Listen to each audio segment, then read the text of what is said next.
Hello, everyone, and welcome to today's episode, Don't Get a Therapist Yet. Today, I want to tell you that I'm going to be focused on females being assaulted. I do know that males are also assaulted, but I prefer to give specific space to deal with male assault at a later podcast. So I want to gently let you know that this episode talks about sexual assault, rape, trauma disclosure, not being believed, and recovery after sexual assault. Please listen in a way that feels safe for you. You may want to pause, take breaks, or listen with somebody you trust.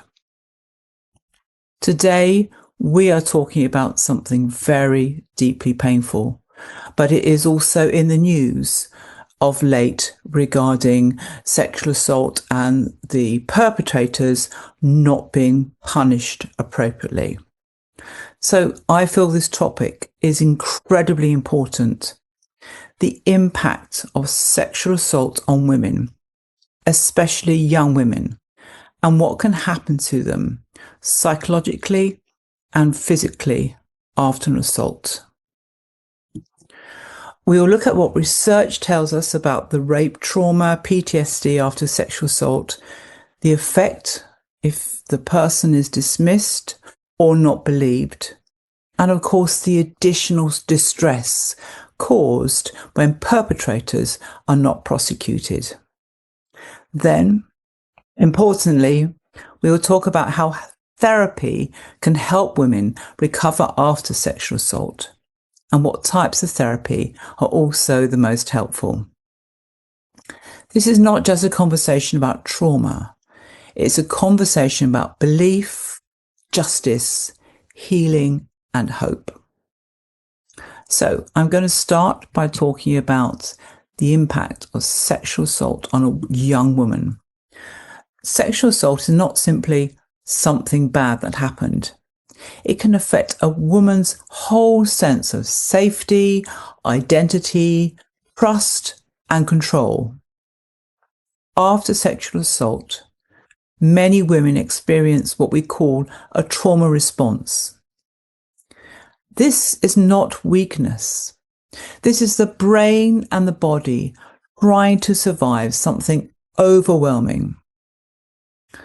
A woman may experience flashbacks or intrusive memories, nightmares or poor sleep, anxiety, panic attacks, or feeling constantly on edge, shame, guilt or self-blame, depression or emotional numbness, difficulty trusting people, fear of intimacy or relationships, avoiding places, people, smells that remind them of the assault, sounds or situations that remind her, any of those.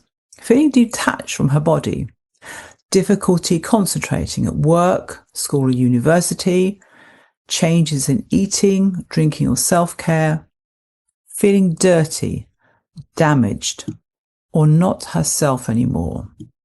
Many women search online for phrases such as, "Why do I feel guilty after sexual assault?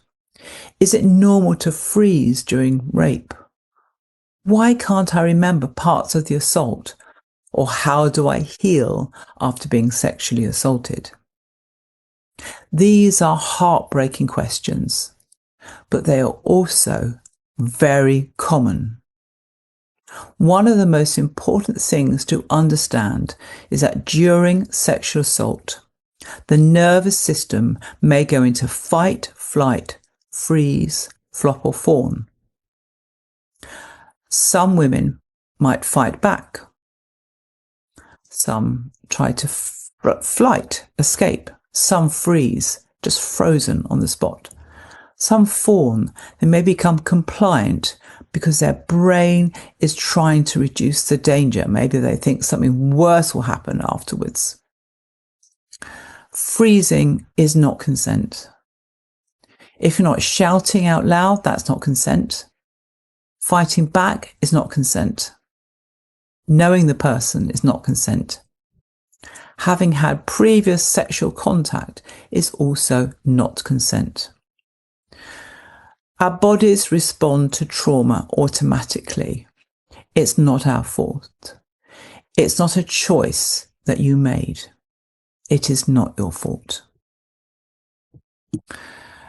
The next part is why sexual assault can lead to PTSD. Many women develop symptoms of post-traumatic stress disorder after rape or sexual assault. PTSD, which is short for post-traumatic stress disorder, can happen when the brain has not been able to fully process what happened. The memory can feel stuck, raw, and very easily triggered. A woman may feel if the assault is happening again, even if she is safe now. So this can happen through flashbacks of the assault, experiencing body sensations that remind her of the assault, panic, again, a feeling perhaps she felt during the assault, fear, or even sudden waves of shame for it happening in the first place. It's very common to avoid anything connected to the trauma. And this could be a whole range of things. It could be clothes, certain music, places that remind the person of the assault, conversations, films that involve sexual violence, certain relationships, stopping dating, avoiding medical appointments, or sexual intimacy. Also, some women also experience what is called complex trauma, especially if the assault happened alongside other experiences such as childhood trauma or domestic abuse, coercive control, bullying, emotional neglect, or repeated sexual violence. The impact can be profound because sexual assault attacks more than the body.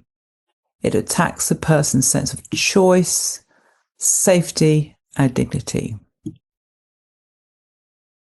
The next thing I'm going to cover is the pain of disclosing sexual assault and not being believed.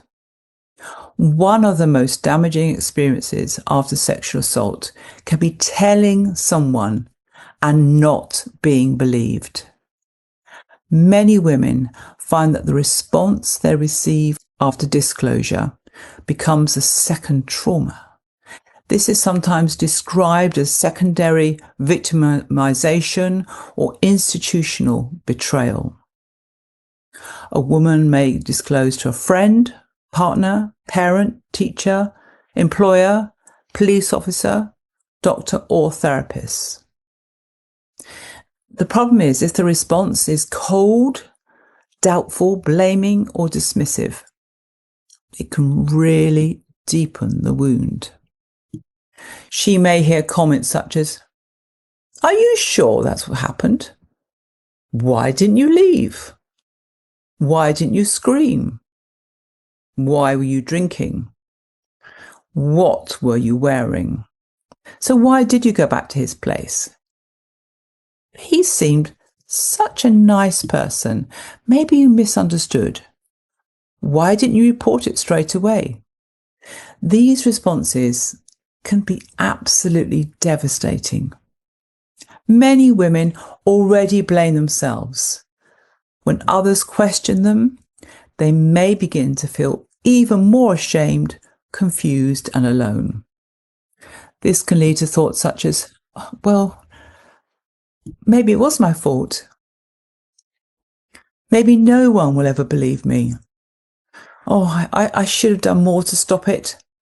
I wish I never told anyone. There's something wrong with me. I'm damaged.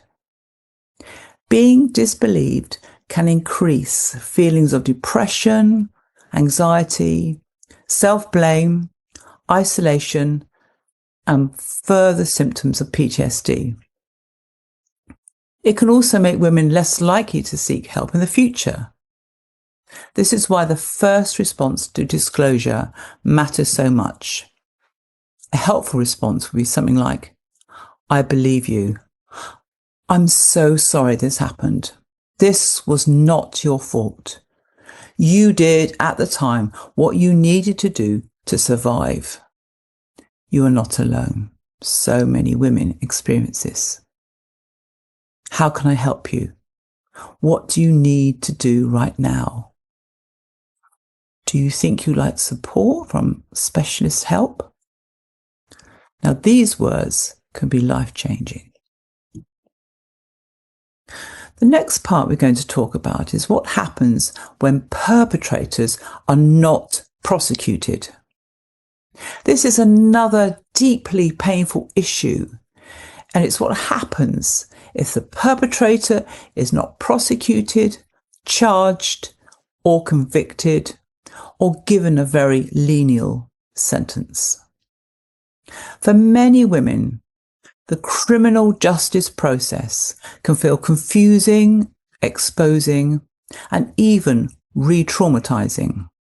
Some women report the assault and then feel as if they are the one being investigated. Their phone may be examined, their relationships may be questioned, their habits of drinking, what they're wearing, social media may be investigated, or previous sexual history. It may feel as if she is the one being judged. And when the case does not go forward or the sentence is lenient, the woman may feel crushed. Common thoughts that she might have is, no one believes me. He got away with it. There is no justice. What's the point of telling anyone? Oh, maybe I'm making it up. Maybe it wasn't really that serious. I will never again feel safe. And it's really important to say this clearly. A decision not to prosecute, or if the judge gives a lenient sentence, it does not mean that the assault did not happen. Cases may not proceed for so many reasons. Usually the problem is lack of evidence, or delays in reporting, or the legal system itself, or the problem proving the case beyond reasonable doubt, or a worry or fear that the jury may not convict. But none of this means that the woman is lying. None of this means she is to blame. When perpetrators are not prosecuted, the victim may feel powerless. This can keep the trauma alive because the brain is still searching for safety, justice, and closure. For some women, the lack of prosecution may make recovery harder. It may reinforce the belief that the world is unsafe, people cannot be trusted, and powerful people can harm others without consequence. Therapy can help with this. Therapy cannot change the legal outcome, but it can help the survivor reclaim her voice, her body, her choices, and her future. Common emotional reactions after sexual assault. Women often search for answers because they feel confused by their own reactions. They may ask, why do I feel numb after the sexual assault? Why do I keep thinking about it? Why do I blame myself? Why do I feel so ashamed when I know it wasn't my fault? Can therapy really help after sexual assault? Can EMDR help with the trauma? Will I ever feel normal again? These questions are really very understandable. After sexual assault, the brain may try to make sense of something that should never have happened. Self-blame can sometimes feel like an attempt to try to regain some form of control. The mind thinks, if I can work out what I did wrong, then I can stop it happening again. But the responsibility belongs to the perpetrator, Not the woman, not her clothes, nothing to do with her alcohol intake, not her being friendly, or her previous choices, not her silence, not her freeze response. The responsibility lies with the person who assaulted her.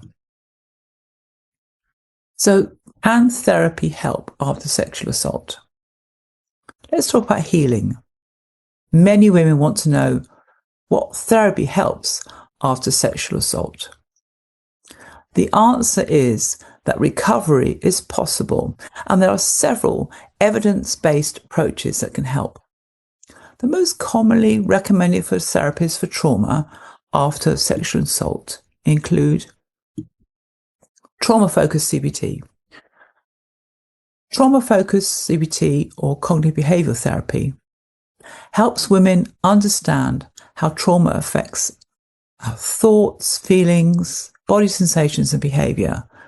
It can help with beliefs such as, it was my fault, I should have stopped it, I'm dirty, I'm not safe anywhere, I can never trust again, my life is ruined. CBT helps the survivor gently question these trauma-driven beliefs and develop a more passionate, compassionate, balanced and accurate way of understanding what happened. It also can teach practical tools for anxiety, flashbacks, panic and avoidance. EMDR for sexual assault and trauma. EMDR, which stands for Eye Movement Desensitization Reprocessing, is often used for PTSD and trauma memories. Many women search for EMDR for rape trauma, EMDR for sexual assault, or does EMDR work for trauma? EMDR helps the brain to process traumatic memories so that they feel less vivid, less overwhelming, and less present.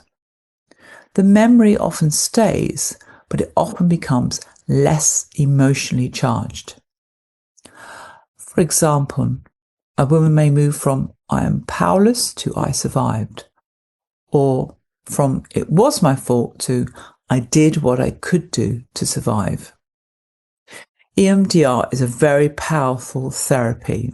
It should always be done very carefully and at the survivor's pace. A good trauma therapist will not rush into processing.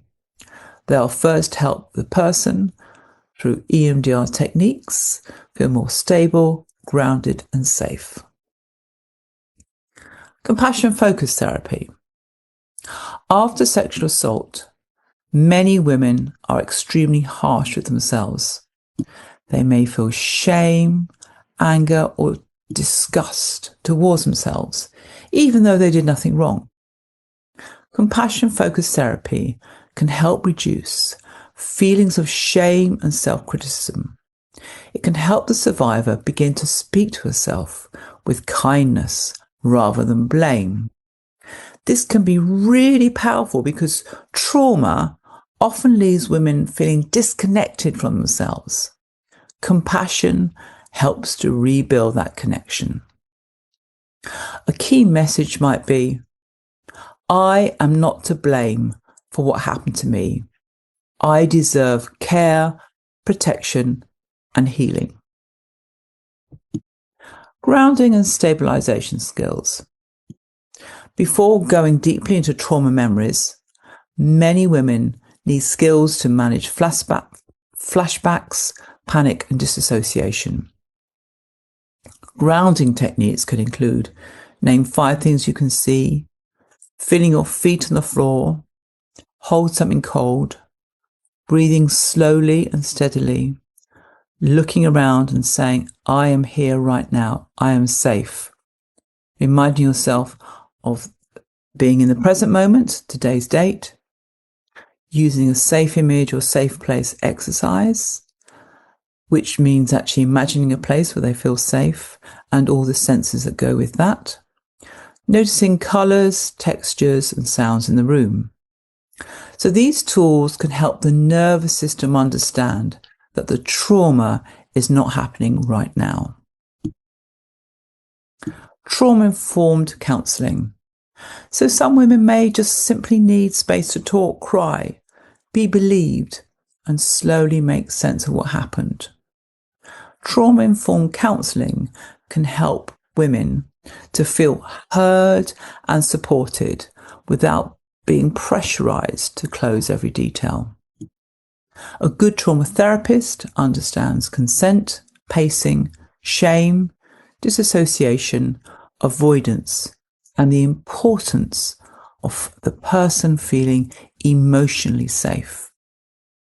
Therapy should never be like another interrogation. It should always feel very collaborative, respectful, and empowering. What recovery can look like? Recovery after sexual assault does not mean forgetting what happened. It means that the trauma no longer controls every part of the woman's life. Recovery may mean fewer flashbacks, better sleep, less shame, reduced panic, feeling safer in the body, being able to talk about what happened without feeling overwhelmed, very slowly building trust, feeling more in control, return to work, study or relationships, having boundaries, clear boundaries, and feeling a sense of hope once more. Unfortunately, healing is not always quick or simple. Some women recover with short-term trauma therapy. Others need longer support, especially if there has been repeated trauma, childhood abuse, domestic abuse, or lack of support after disclosure. But recovery is absolutely possible. Many women do go on to feel strong, connected, loving, confident, and whole again. The assault may remain part of their story, but it does not have to define their whole life. If you're listening to this and you've experienced some form of sexual assault or sexual violence, I want to say this very clearly to you. It was not your fault. Your response at the time was simply your nervous system trying to survive. If you froze, it was survival. If you stayed quiet, that was survival. If you went along with things because you felt scared, that was survival. If you didn't report it, that means it doesn't feel so real. If you reported it and nothing happened, that does not mean you are not telling the truth. If you're still struggling years later, that does not mean you're weak. Trauma changes the brain and body, but with the right support, the brain and body can also heal. You deserve to be believed. You deserve special support. You deserve therapy that helps you to feel safe, respected, and in control. You deserve a life beyond trauma. So in today's episode, we have explored the huge, devastating impact of sexual assault trauma. In addition, problems with disclosure, the pain of not being believed after the assault happened, the impact of the perpetrators not being prosecuted, and then the hope, the ways therapy can support healing. We looked at trauma-focused CBT, EMDR therapy, compassion-focused therapy, grounding skills, and trauma-informed counselling. The most important message is that recovery is possible. Healing does not mean pretending it did not happen. Healing means slowly reclaiming your voice, your safety, your body, and your future. Thank you for listening. Please take gentle care of yourself after this episode. If this topic has affected you, please consider reaching out to a trusted person, a specialist service, your GP, or qualified trauma therapist. You're not alone. You do not have to recover alone. If you found this episode useful and it speaks to you or somebody that you know, please continue to subscribe. We'll deal with some very real, difficult issues in this podcast, and I really hope that you reach out if you are a victim and seek help. Thank you so much for listening.